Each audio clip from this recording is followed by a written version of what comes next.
আসসালামু আলাইকুম। সকালবেলা আপনাদের সামনে আসলাম এই কোরআনের পাখিদেরকে নিয়ে। কত সুন্দর করে পড়তেছে।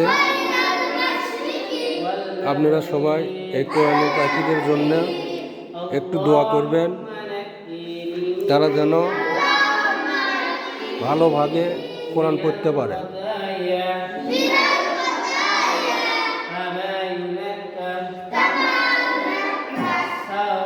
দেখেন কত সুন্দর করে পড়তেছে।